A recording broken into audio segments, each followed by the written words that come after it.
13 जनवरी 2026 को विश्वविद्यालय अनुदान आयोग यूजीसी ने एक नया नियम अधिसूचित किया जिसका नाम है promotion of equity in higher education institution regulation 2026। इस नियम के लागू होते ही देश भर में इसे लेकर बहस और विरोध शुरू हो गया। आइए समझते हैं यूजीसी का नया नियम क्या कहता है। यूजीसी के अनुसार यह नियम उच्च शिक्षण संस्थानों में एससी, एसटी और ओबीसी छात्रों के साथ होने वाले जातिगत भेदभाव को रोकने और उस पर निगरानी रखने के लिए लाया गया है। इस नियम के तहत सभी यूनिवर्सिटी, कॉलेज और उच्च शिक्षण संस्थानों को अनिवार्य रूप से 24/7 helpline system, equal opportunity centre, equity committee और इक्विटी स्क्वाड का गठन करना होगा। यूजीसी ने स्पष्ट किया है कि यदि कोई संस्थान इन प्रावधानों का पालन नहीं करता है तो उसकी मान्यता रद्द की जा सकती है या फंड रोका जा सकता है। अब समझते हैं कि विवाद किस बात पर हो रहा है। यूजीसी के नए नियम को लेकर विवाद का मुख्य कारण इसका सेक्शन 3C है। आलोचना करने वालों का कहना है कि इस सेक्शन में जातिगत भेदभाव की परिभाषा बहुत ब्रॉड रखी गई है।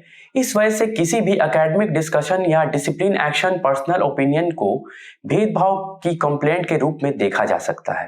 आपत्ति करने वालों के मुताबिक कंप्लेंट दर्ज करना आसान है, लेकिन पहले लेबल की जांच का फ्रेमवर्क साफ नहीं है।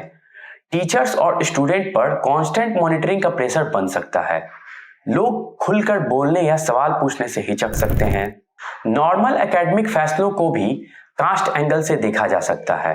कुछ एजुकेशन एक्सपर्ट्स और लीगल ऑब्जर्वर्स का कहना है कि इससे नेचुरल जस्टिस और बैलेंस ऑफ राइट्स प्रभावित हो सकता है, क्योंकि आरोप लगने और उसकी जांच के बीच स्पष्ट गाइडलाइंस नजर नहीं आती।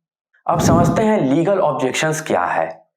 इस नियम के खिलाफ दायर की गई पीआईएल में कहा गया है कि section 3C right to equality article 14, freedom of expression article 19, personal liberty article 21 से टकराता है।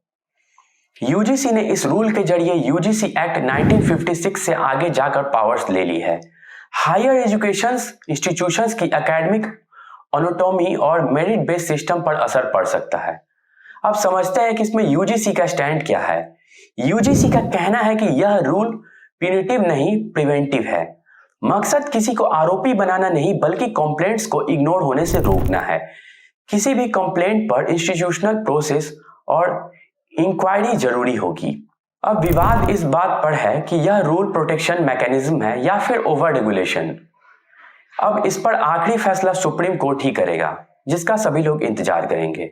तो बिहार के बारे में और जानने के लिए आप देखते रहिए विरासत-ए-बिहार।